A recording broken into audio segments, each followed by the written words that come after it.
achieving the targets of the revolution and the reality on the ground. It is not easy to do what the people wanted to do without a lot of hard work. People, you know, I think this is the story across many of the Arab Spring countries is the expectation, there was some over-expectation, I should say, but the reality on the ground, we were left out, we shattered the economy, and we require assistance, we require support from within the region and from outside the region so we can live up to the aspiration of the Egyptian people. So if I want to tell those people in the Tahrir Square right now, demanding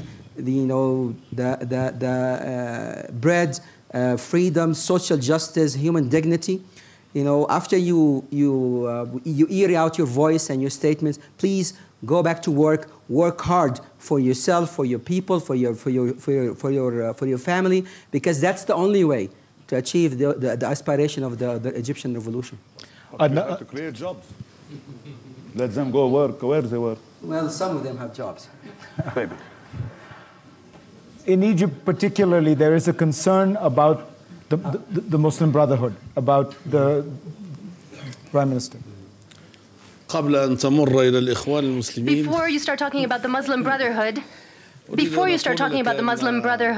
I would like to say the following.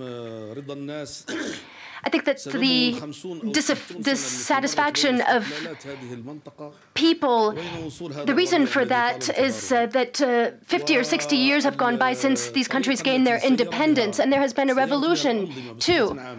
And I think that the way in which the regimes in place managed the region in general made people disappointed because there were so many aspirations for development in the first 20 to 30 years. The regimes were able to control matters to their favor, and there were small groups of people who controlled everything, and this led to disappointment. So we moved from dreams to nightmare. And this nightmare continued about 20 or 30 years, depending on the country. Let us not forget that the Tunisian president remained in power for 23 years, and during that time, human rights suffered. There were no freedoms. Social justice suffered. The economy suffered. So it is normal that the people of these countries want equality. They want their lives to improve. But ever since the revolutions, things have been turned upside down, so it's really illogical to think that all these problems could be solved in 1 or 2 years. So people have to understand that their freedoms will not be taken away from them again, but that will take time. There will be problems, but I think we will achieve good results in the end. Let me just come back to Egypt because it is so central. The jobs, maybe they can go to Lebanon to work. You are most welcome. You are most welcome. One of the concerns people in Egypt have, as you know, in Cairo, but also in the West, is the rise of the Muslim Brotherhood, the election of a Brotherhood president, and the constitution. And the fear in Egypt is that there is a danger that the freedoms that were about to be won are being reversed, that the constitution does not guarantee, for example, the rights of women as strongly as it should, the rights of minorities as strongly as it should, and that the Muslim Brotherhood is not committed to a truly liberal, democratic vision for Egypt. Well, the only response I have for this is the Egyptian people will not have any more a dictatorship. It's not going to happen. I mean, I guarantee you that. The Egyptian people know what it takes to put down a tyrant, and they would do it again if they have to. So this is the guarantee for the future. But at the same time, I would also, ask the people to the world to respect the choice of the Egyptian people. They selected President Morsi as the president elected. They voted for the constitution. The challenge I guess, will come into the implementation. And as I mentioned in my introductory, trying to respond to your first question is, I think the democratic value that we have to work on. Maybe this morning, we were in a session, and Mr. Blair mentioned that the biggest challenge in democracy, how the majority will treat the minority. And that's the case. That's the case in Egypt. We really need to adopt this, inherited that to really accommodate the needs of the minority. Not winning an election means that you can take up everything, but these things will come with time.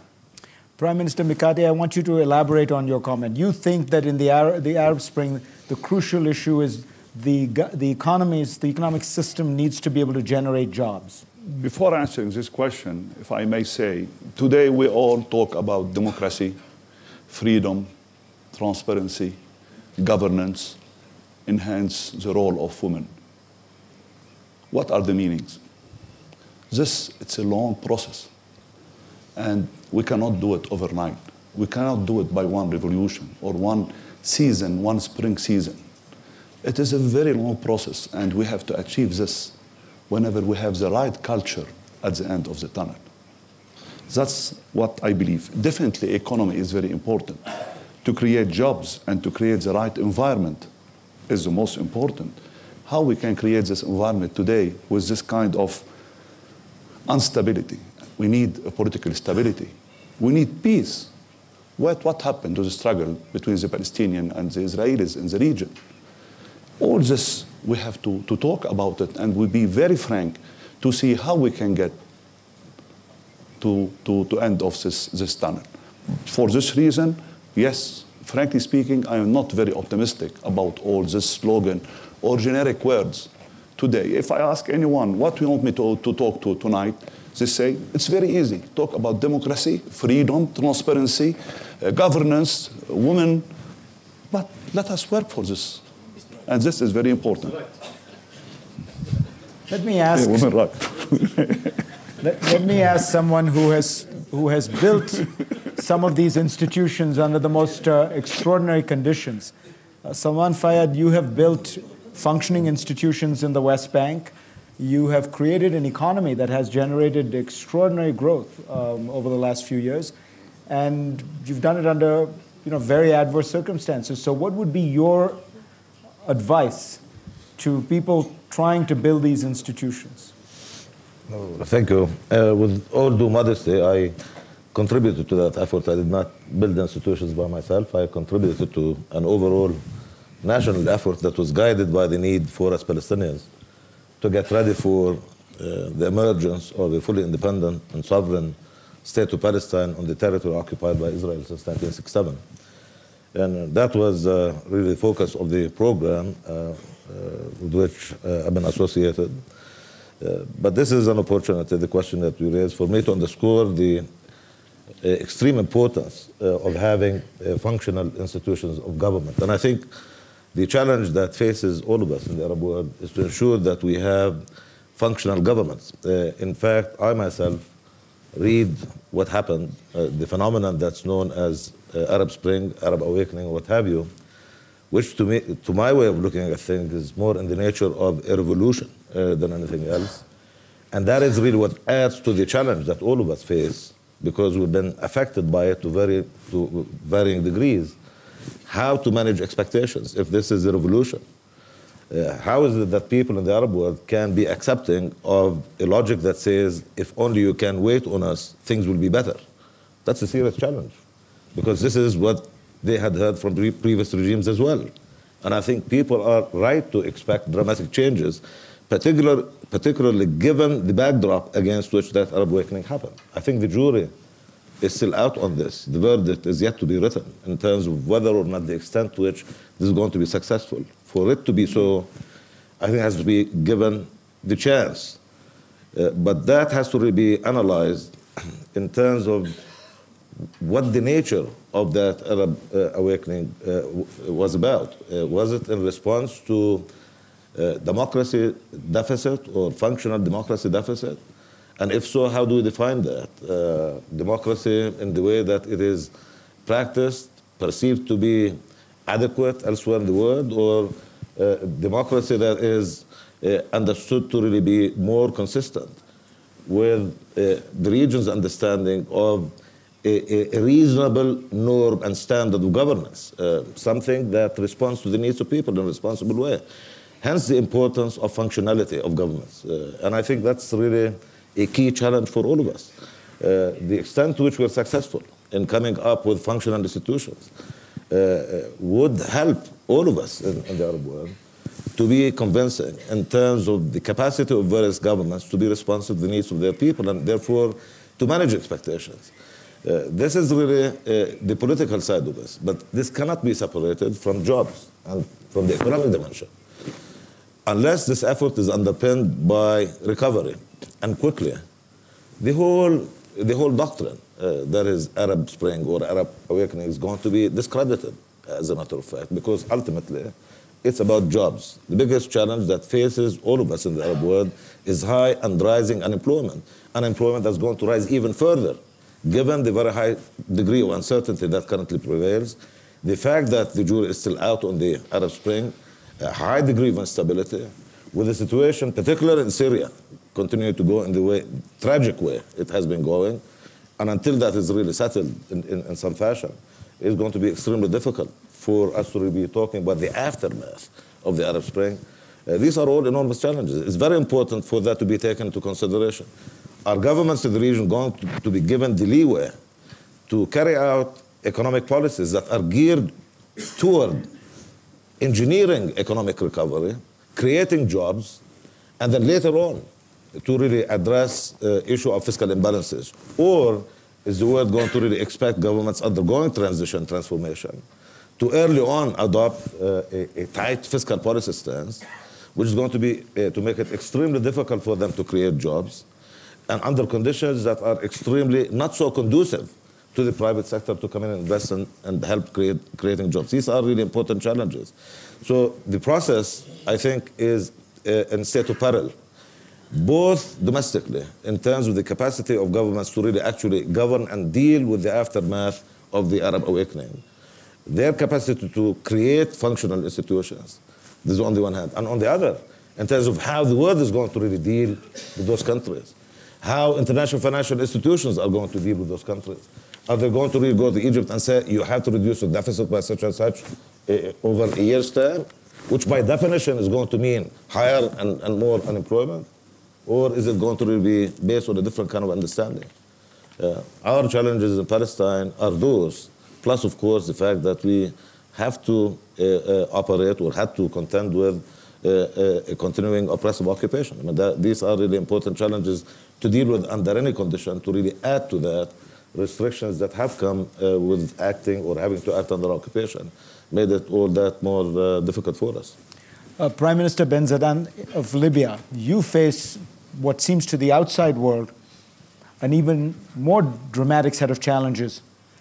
The basic function of a government is to control the territory that it claims to govern.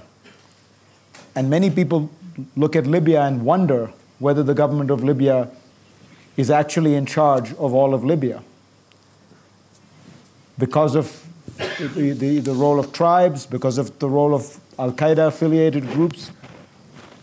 How much instability is there in Libya, and how soon do you think the government will have that basic element of governance, which is the ability to say we are actually in control of this entire country? When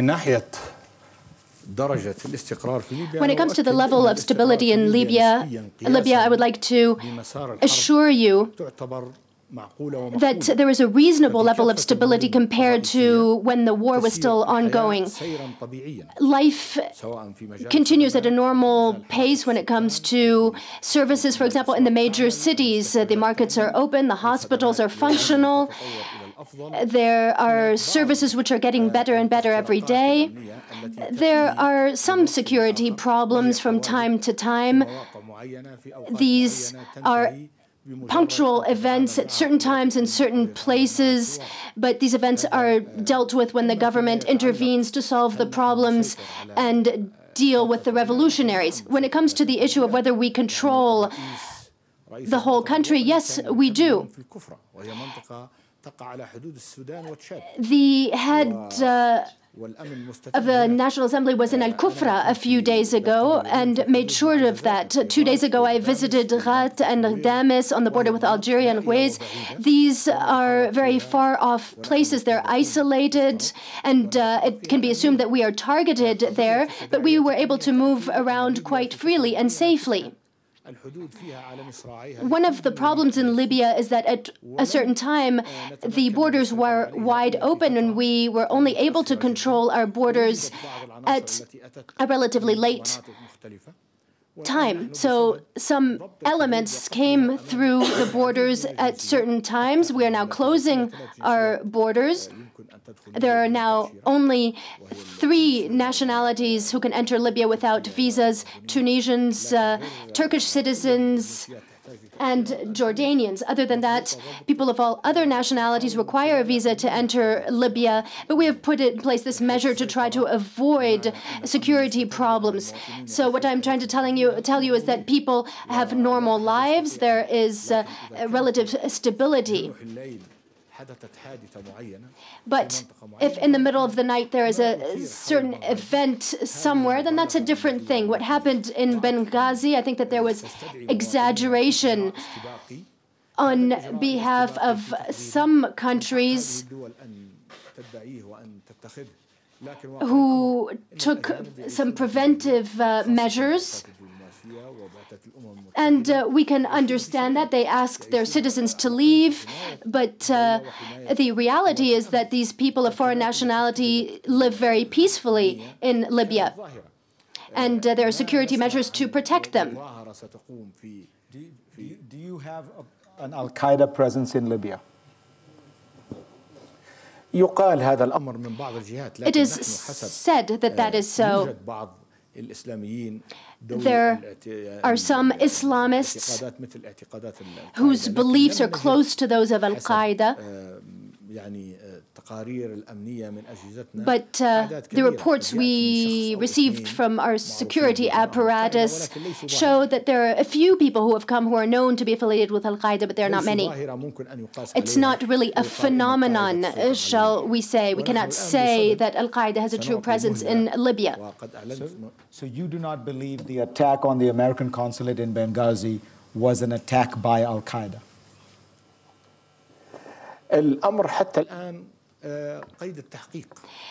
The matter is still being investigated.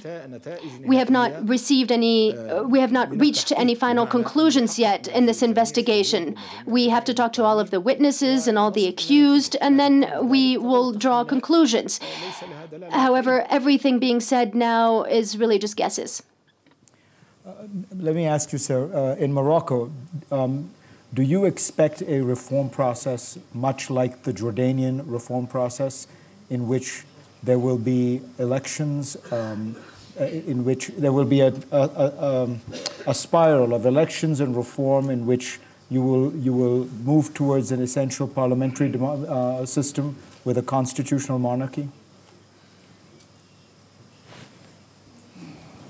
أعتقد أن هذا السؤال كان يجب أن يطرح علي قبل سنتين. I think you should have asked me this question 2 years ago. لأنه في المغرب الحمد لله.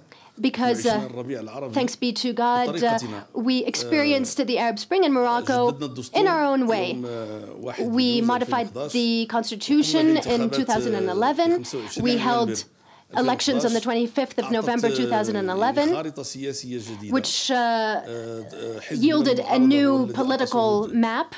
We have an opposition party which came first in the legislative elections and gained 107 seats. This is the first time in history that a party got more than 100 seats. On the 21st of November, the new government was created, which I head.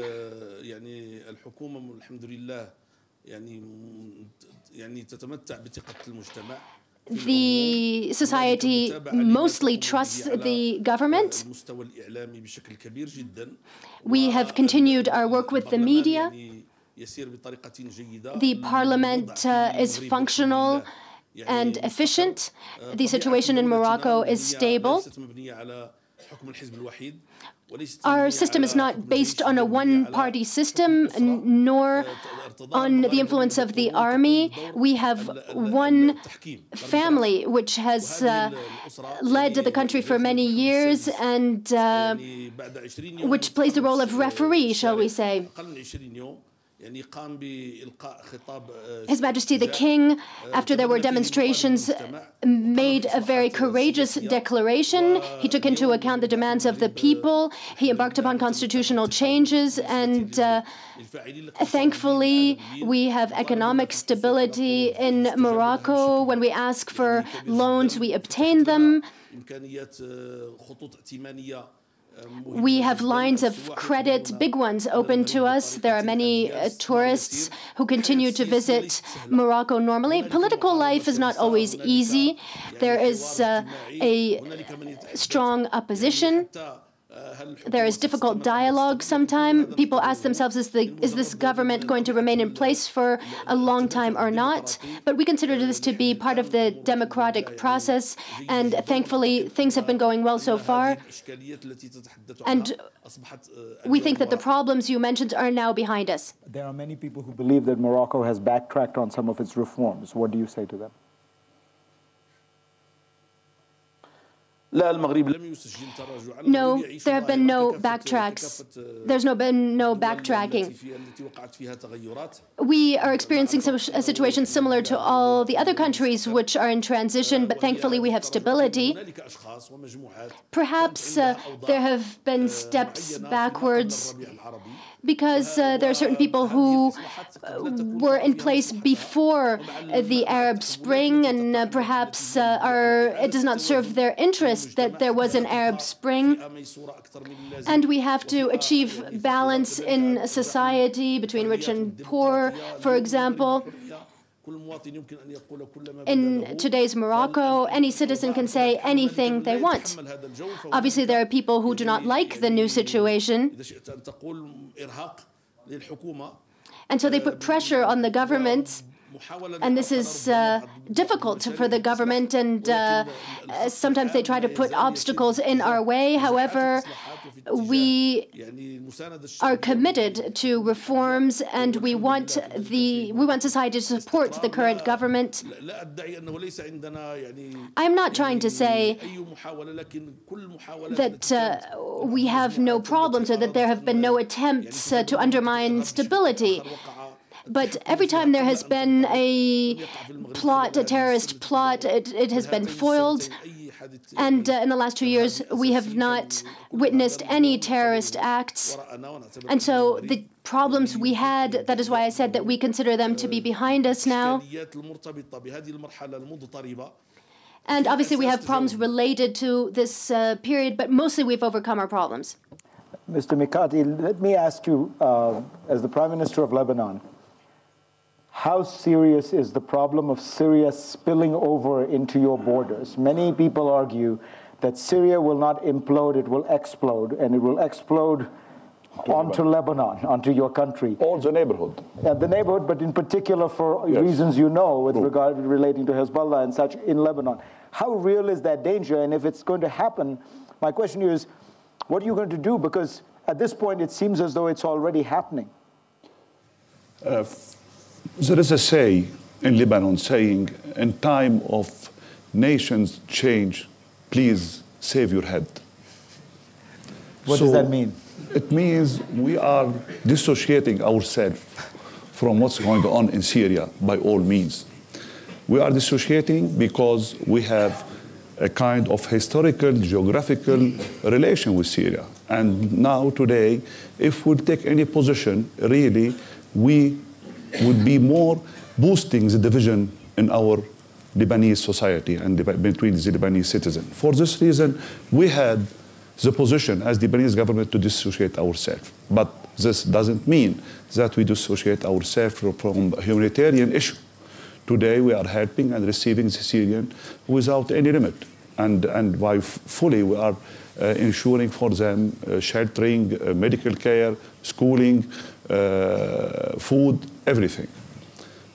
Also, this doesn't mean that we don't have to put all scenarios in front of us and to see what kind of implication will affect Lebanon in future. I don't know if it's time to talk about the options, but before talking about options, we have 3 questions we have to answer. When it's going to finish in Syria? How it's going to finish? And what's next? So whenever... So why don't you answer those three questions? They're very good ones. Tell me when Assad will leave. Tell me what will replace him.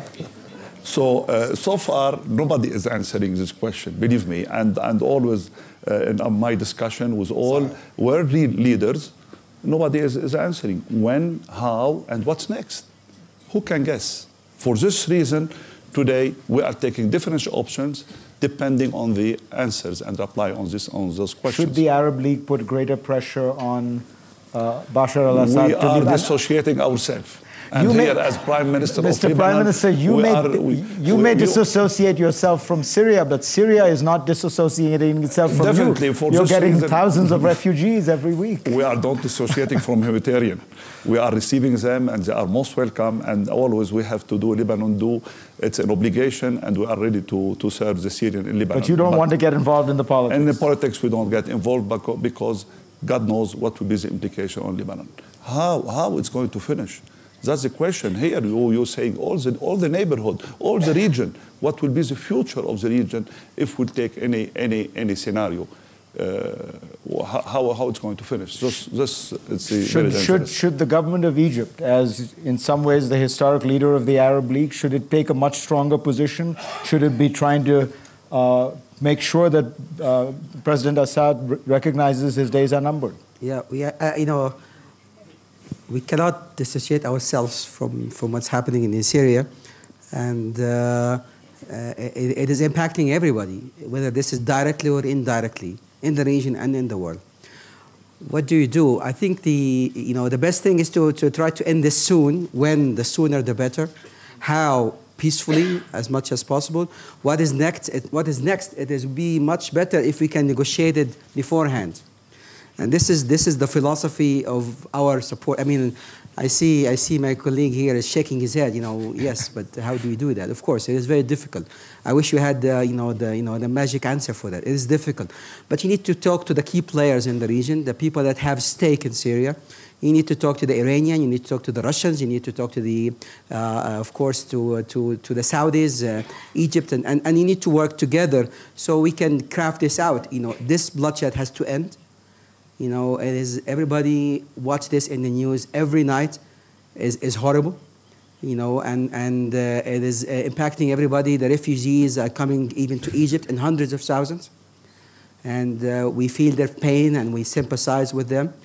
But the most difficult thing is the aftermath. If we don't design that, if we don't engineer that, then it will be a real mess. This is the message that we try to convey. But shouldn't you be doing that? I mean, when you say you should talk to them, we are talking to them. We haven't struck a solution yet. This is the fact of the matter is. But we are working on it. We are working with our allies and colleagues and friends in the region and outside the region to convince Mr. al-Assad that this cannot go on, and to convince him that let us if we can negotiate a deal now, it will be better than later. And it is the best interest of anybody. And obviously, we have not been successful until now. But do you get the sense? Many people believe that Mr. Assad is going to fight to the end. That there is a sense that the Alawites feel that they will be slaughtered in a post-Assad situation, and so there's no reason for them to not fight to the end. I think if they discuss this genuinely, there must be a solution to this. There must be a way out. But I don't think we are to that stage yet. I'm unfortunate. Prime Minister Fayyad, how does this impact on the Palestinian situation? Because Syria has had, it has always had a connection. You can't disassociate yourself from it. No, we obviously can't. As everyone knows, there is a substantial Palestinian presence in Syria. There has been since 1948. And they were most adversely affected by developments in Syria. Of course, before them, Syrian population, to whose plight we Palestinians cannot be indifferent either. But to have Palestinians endure having to emigrate time and again, and to find themselves in Lebanese, in refugee camps in Lebanon, is absolutely devastating. We have tried desperately to keep Palestinians out of that conflict, but that was not completely successful, resulting in additional tragedy. As I said in my earlier remarks, it's difficult for me to think past Arab Spring or Arab awakening while Syria is going the way Syria has been going, and ever so tragically. But I go back to what it is that needs to be done to really give this phenomenon some credibility, which I think is important, given the overall values that this phenomenon was supposed to respond to. I think it would be a complete travesty if, end of the day, after all is said and done, people in the region would find themselves having to make a choice between either having stable governments or democratic governments. And I think that would be a travesty. And I think governments now in power have a special responsibility in ensuring that would not happen. This phenomenon happened in response to citizens in the Arab world feeling that they were not enfranchised. They were not really getting the rights that other citizens around the world got from their governments, the respect that the citizens should get from their government. And I think a delicate balance has to really be struck between, on the one hand, the need to find just enough space for governments to function, while at the same time giving them the room to, once again, get the economy to begin to move again, something which is not really easy under conditions of continued conflict in Syria, and violence, and with the Arab Spring itself not having settled down completely elsewhere in the Arab world. And all of us have been affected by this, directly or otherwise, to varying degrees. And I think that balance can be found in governments being very serious about and truthful to the principles that brought them to government when it comes to political reform. I think when it comes to questions of equality, for example, an approach that's half-baked toward that objective is just simply not credible and is going to discredit political reform. So I think on issues of political reform, governments must really be forthcoming, must be progressive, and true to the values that brought them, and they say that brought them to government. They should really strive to creating institutions that are responsive to people's needs in a fair and equitable fashion. I think it's about time for governments to be extremely progressive in dealing with the rights of women, for example. There's no justification whatsoever for this to be, if only you give us more time. And similarly, youth issues. They cannot really continue to be overlooked and give us more time. I think governments are forthcoming on those issues. Then they really can buy the right, just enough time to begin to engineer and generate some recovery. Because political reform is going to suffer badly if the economic side of the house would not move, and the economic side of the house is not going to move under existing conditions of turmoil. Mr. Qandil, let me ask you, Prime Minister, there are a number of Egyptian women who have told me that they believe the situation of women in Egypt today is worse than it was under Mubarak. Well, I'm not sure, but I have 5 daughters myself and my wife, so I don't think they agree to that. So well, they would probably, they're doing fine. They're living in the Prime Minister's house. My friends are not. No, but there is a feeling that in Egypt there has not been much progress on women's rights, and there has been a rise of a populism that has been quite sexist and No, let me explain that. It is clear that some voices that want to limit the freedom of women. That's clear. But that's the name of the game. People can speak out their thoughts and their words right now. But it is the focus. We had this guy that was aired out one time in TV that he wanted to put down the pyramids and the Sphinx because people used to worship them. So he said, let us put them down.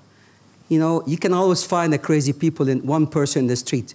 You don't give him a half an hour TV or an hour, airtime to speak about that, and you think this is this is a phenomena in Egypt. We don't ever have that in America, just so you know. Well,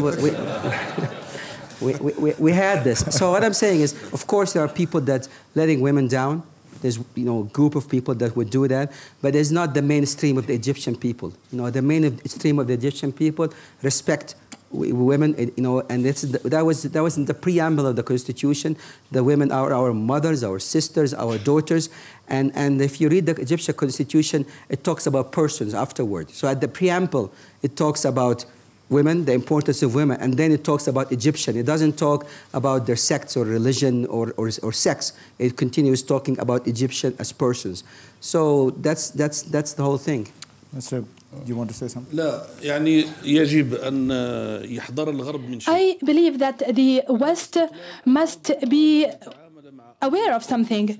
Now, after the revolution, the West wanted to deal with Arab regimes that were similar to his own regime, similar to his own situation.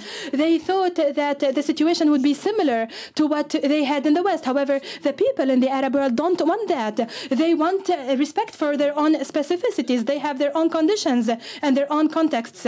What do we want as Arab people? We don't want women who wear the veil to remove the veil. We don't want women who don't wear the veil. We don't want to force them to wear the veil. We want everybody to be free. We don't want to force anybody to do anything. Now, of course, we are witnessing this movement and this transformation in our society. And we have some people who might force their wives or their daughters to wear the veil or to remove the veil. However, this is not the opinion of the mainstream of the population of our countries, of the majority of the population. We don't want anybody to impose anything about us, to impose anything on us. We want our own way of life. We want to be able to change the past conditions, the past situation. We want to change that lack of freedom, that lack of democracy, that lack of openness that we had in the past. And we want the West to accept us as we are. We want them to accept our specificities. We are not Western countries. We are Arab countries. We have Muslims, we have Christians, and we have Jews who live in our countries. And we have all lived in peace in the past. Now, we still have Jews living in Morocco. And they are a minority, and they enjoy their full liberties, their full freedoms, and they are respected by the population, by the Muslims in the country. We have women who wear the veil and women who do not wear the veil. However, what we ask of each citizen is to respect the law. And I think that you in the West must take care and must be aware of that. Another issue, it's about Syria. Let's talk about the women's issue because it's an important one. This is not, first of all, nobody in the West is trying to get women to take their veils off. The issue, as described in the Arab Development Report, written by an Arab woman, is that there are three great deficits in the Arab world, and the third one is the rights of women. This is written by an Arab about the Arab world with enormous amounts of data. By any comparison with the rest of the world, the status of women in the Arab world is poor. So, you know, I think part of solving the problem and dealing with it is to acknowledge that it exists. My own humble suggestion would be that you can make this into an anti-Western crusade, but the truth of the matter is the women in the Arab world deserve better. لا أنا ما قلت لا أنا ما قلت Fred, you did that intentionally, right? أنا ما قلت سامحني أنا ما قلت But I have not blamed the West. I have not blamed the West, and I don't know why you applaud. Usually we applaud in Morocco. And we hold elections and applaud in Morocco, not here in Davos. I have not said that the West is to blame. I said that the West wants us to be at its image, to be similar to it. But do you deny that you have supported Ben Ali? Ben Ali, who has denied the Tunisian woman the right to wear the veil. Can you deny that in the West? You cannot deny that. So let us speak in all honesty. You talk about freedom and we talk about freedom, and it's the same freedom. You talk about democracy, and we also accept this democracy. But if you talk about democracy and want us to be democratic, and then we hold elections, and we have Muslim parties who govern us, you say we don't like your democracy. We are people who have a say, who express themselves, who vote, and who have taken the initiative, and who want to be at good terms with the West. We want to develop our relations with the West. We want to develop economic relations with the West, and we believe that the West can help us. We believe that the West has and carries part of the responsibility for the situation in Syria, and we also carry part of the responsibility for the situation in Syria. However, we think that we need to find a solution to the situation in Syria, and we need to find a different president in Syria. And we all have our share of responsibilities here. Now, if you talk about this report, this human development report, and this report written by a woman, we have 150 million women living in the Arab world, and they are, some of them are happy with the situation, some of them are not happy with the situation, some of them have written reports, others have not written reports. However, they all have a will, and we must respect their will. They don't want anything to be imposed on them. They want to enjoy their freedom, and they want their freedom to be respected by others. They don't want to be forced to do anything. They don't want anything to be imposed on them, and I believe that trying to impose anything on them would have negative repercussions on us all. You see, they are now applauding for you. Oh, good. They're now applauding for you. Mr. Ben Zedan. It's only normal because I'm a leader in my country. It's only normal that they applaud. But they used to applaud for Ben Ali too, so be careful. So, Mr. Ben Zedan. There is no harm in uploading. I don't think that any applause could create leaders. It seems that, Mr. Zakaria, it seems that you have a little bit ignored me. I would like to say that the Arab Spring happened because of the oppression that was taking place in the Arab world by Arab leaders in the past. This is something that is well known, and we have to admit that we did not enjoy our public and our freedoms. It is true that women did not enjoy their rights, and this is something very important that we must acknowledge from the very beginning. Our societies need to re-examine a number of issues. I'm not talking here about Sharia, I'm not talking about Islam, I'm talking about a number of practices that were taking place in our countries, practices against women, against human rights, practices against journalism, against the press, that practices that were taking place in our countries and that must end. We now talk about democracy, and I believe that democracy cannot prevail if we do not respect human rights, if we do not respect the rights of women, if we do not respect public freedom, and if we do not provide the environment that is conducive for development, that is conducive for education. We also must ensure economic development and political progress, political development. These things and these principles are very important, and this is why the Arab Spring took place at the end of the day.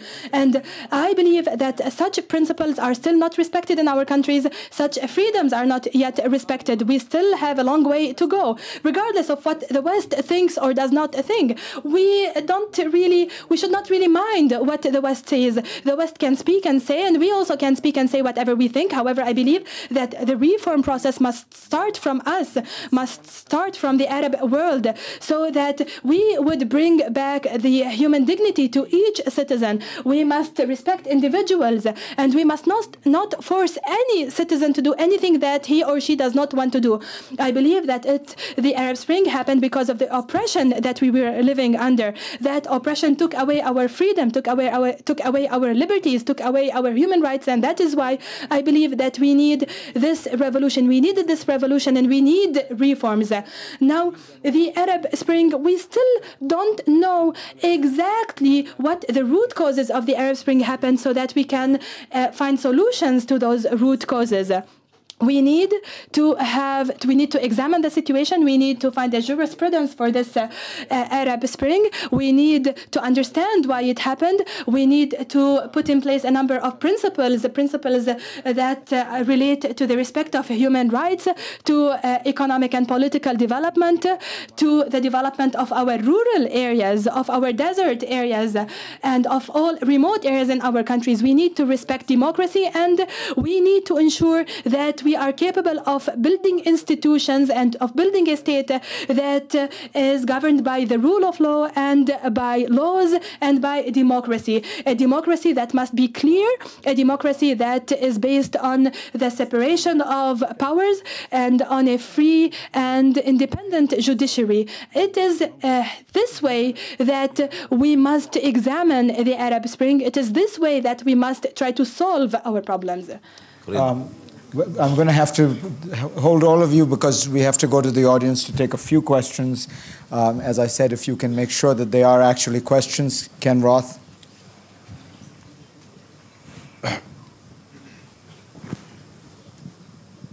The Moroccan Prime Minister said that people were free to say anything they want in Morocco. And the Egyptian Prime Minister said that while he urged respect for the electoral choice of the people, that government must operate within limits of rights. Those are very good statements, but each of your governments has used criminal defamation to suppress dissent. Morocco just this week is prosecuting a journalist. In Egypt, there has been just an explosion of criminal defamation prosecutions under the current government. Would you both commit your governments to repealing criminal defamation as a violation of freedom of expression?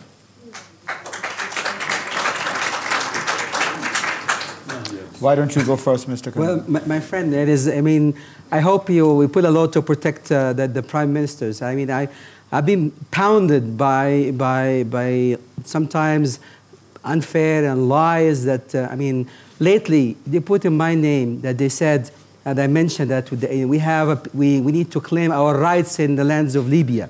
Never said such a thing. That could have created problems, not just for our relationship, but for risk the lives of the Egyptians living in Libya.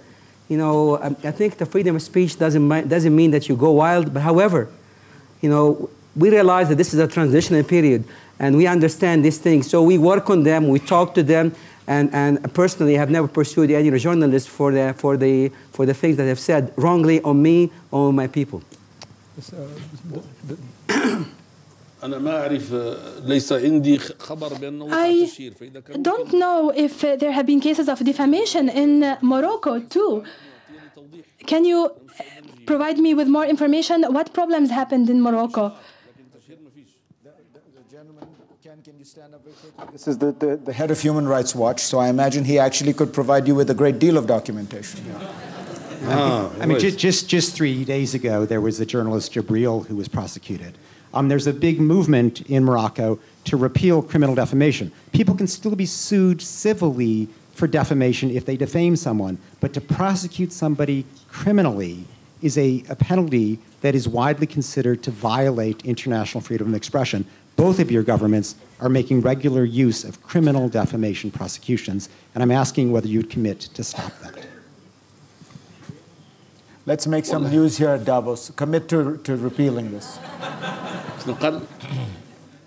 يا مترجمة ماذا قال صاحبك؟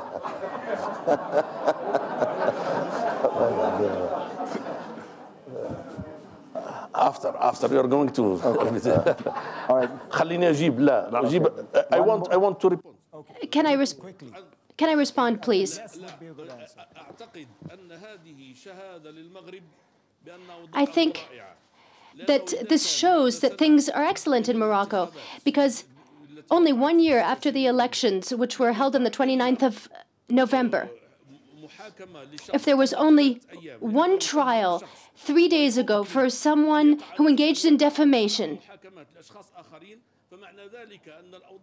then I think that shows that there have been no violations of the law in Morocco when it comes to the media, compared to how things were a few years ago. In Morocco and in other countries, you'll see the difference. Do you want us to move forward, but do you want us to become Switzerland in one day? I'll tell you that's impossible. We have a law. And, for example, our laws say that you cannot say anything bad about the king. That's our law. This is the way things are in our country.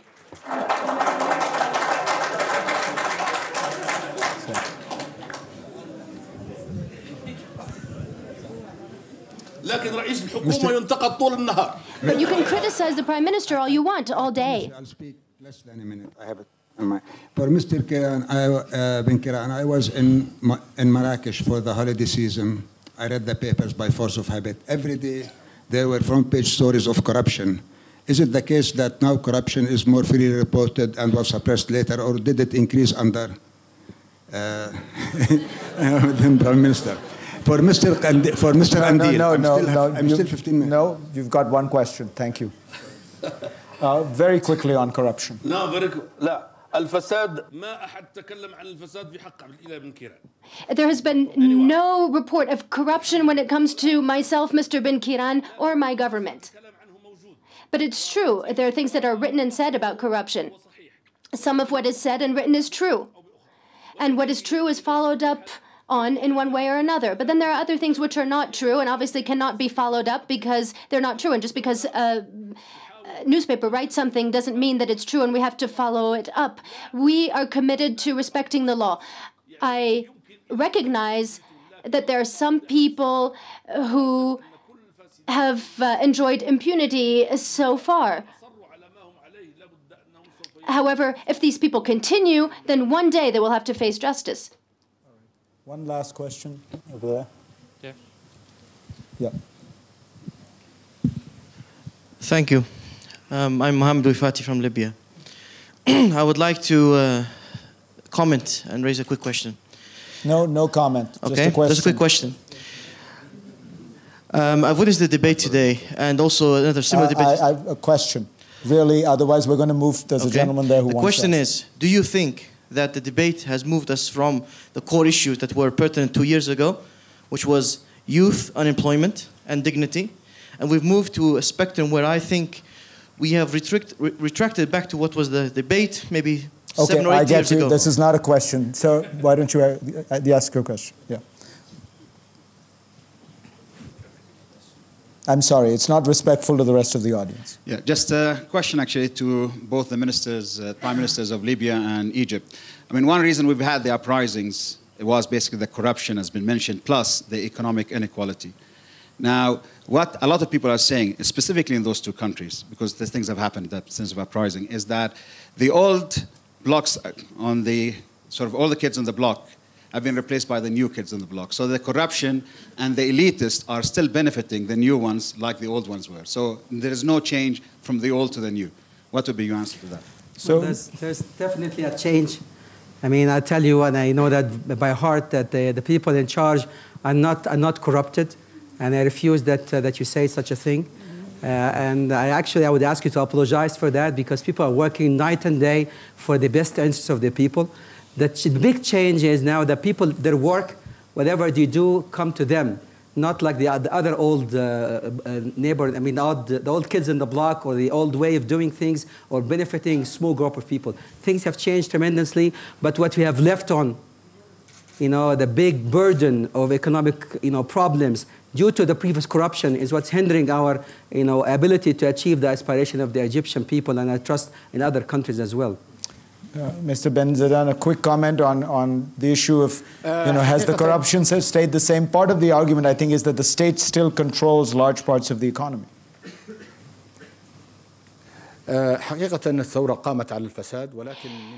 revolutions were carried out because of corruption, and I can't say that corruption just disappeared overnight. Perhaps there is corruption, maybe there will still be corruption in the future, but one of the goals of the revolution is to change mentalities and to change certain practices that were in place after 42 years of a regime which worked to destroy people. We are trying to change all of that. But we can't change things overnight, especially not mentalities after all these years. Ma'am, and the last question to you, yeah. Yes. A very quick, yeah. Developments in the region are not only a function of what governments or the people of the region want. It's a very strategic region, and we know how much interference there were from the rest of the world.